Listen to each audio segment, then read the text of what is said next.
convinced that criminal and drug policies, focusing on abstinence and other restrictions of personal liberty, are at their core racist and ineffective, and should be replaced with reality-based strategies developed by directly impacted communities. When you think about how drugs have been criminalized and how people have been impacted, right? So you get black people are just, I think, like almost 4 times as likely to be arrested for drugs. Black people are, it's just on every stage of the process. If you're black, you're like more likely to be arrested, prosecuted, convicted, get a longer sentence. Once you get out of jail or prison, your conviction is more likely to keep you from getting a job, getting housing. So you're just like all sorts of fucked. And so it brings up a really, and this impacts, right? It impacts people who are incarcerated, it impacts formerly incarcerated people, it impacts those people's communities and families in a lot of ways in terms of just like, what's the emotional impact? What is the trauma that people are suffering? What are the educational opportunities? But there's also kind of this huge area of like, what are the financial costs to communities when you have just huge chunks of people are taken out of that community, put in prison or jail. They're not earning any money. They're not earning money for their communities. Their families are putting money into the system, to just pay for the cost of fines and fees and attorneys and visiting. And so that's an area where I guess it was the question, like, how do you address that? I think there are a lot of ways to address that. One way is, when you look at how will marijuana, when it's legalized in California, how will it be taxed? Where will that tax money be, or that tax revenue, how will it be kind of divvied up and who is it going to go to? And again, I think that it's like, in this initiative language that has already been drafted, it can't be amended at this point, it can either be passed or not passed. It's a lot of money is still going to law enforcement.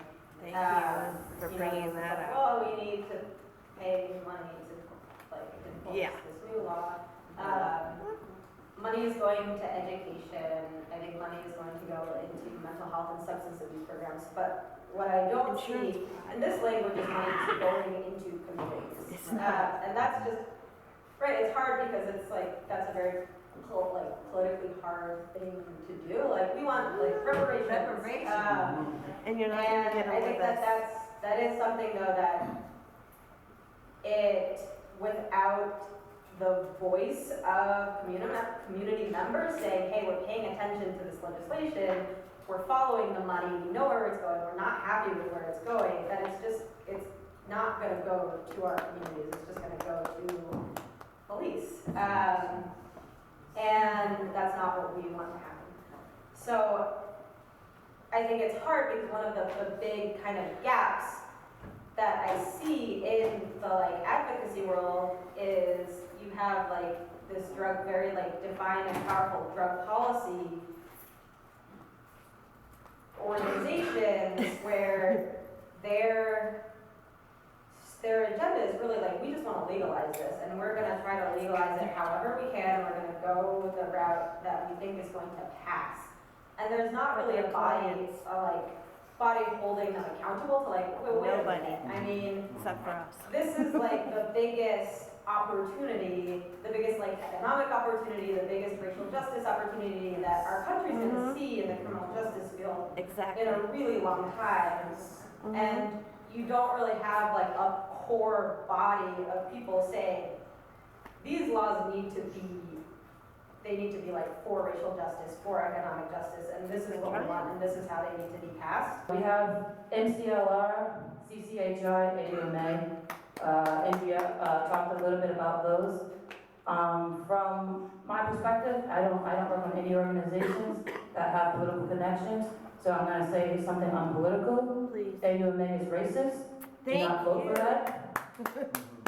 Unfortunately, we are not sure if MCLR or CCHI will have enough funding to be able to qualify for in time to make the November ballot. And so if that happens, what we need to focus on as a community is defeating AUMA. Also talking about health education in the sense that that's one of the things that the task force is mandated to, but how are they going to do it? Seeing as how most of the people that they want to target for this health education are going to be youth, young people of color.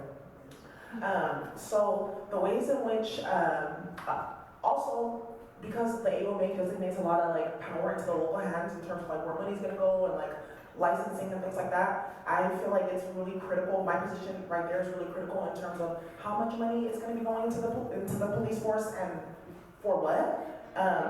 Yes, because we know that policing is directly tied to gentrification, violence, and a bunch of public health issues, so we cannot.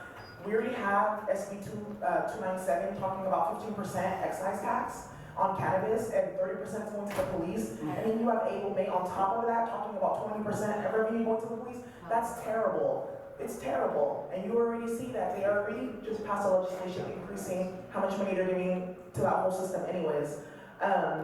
So we have not even gotten at all dug into the nitty-gritty in terms of how racist like really the AUMA law is and how it's going to really cause recriminalization. Please look at, because there are no laws right now around commercial use, and it's really a crisis right now because a lot of nonprofits actually they're losing their spaces to all these people who are coming in and tripling and doubling the rent, especially a lot of the different mental health clinics downtown Oakland because they're the perfect space.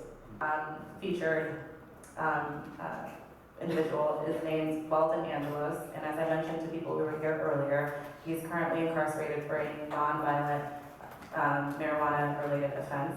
He has a family. He has a 55-year sentence. He is eligible for parole when he turns 78, and it's really egregious and really depressing. And I'm sure all of you read the news actively, and you might have seen a lot of articles over the last 2 weeks about how the cannabis industry is going away and how people of color are being cut out of opportunity. And Hi, I'm Shauna from Access to Love SF. We've been organizing low-income patients in San Francisco for over 15 years. We were just recognized by our board of supervisors. And I wanted to give people a little bit of background on MCLR, which you brought up. I'm one of the steering committee members and was one of the proponents for MCLR 3. Unfortunately, it got a bit hijacked by Steve Covey into MCLR 7, and we're withdrawing that. And the organizers of MCLR 3, which was predominantly low-income patients that have been really on the ground level, working really against the organizations that have put together Auma and are willing to get behind it, even though it's recognized as racist.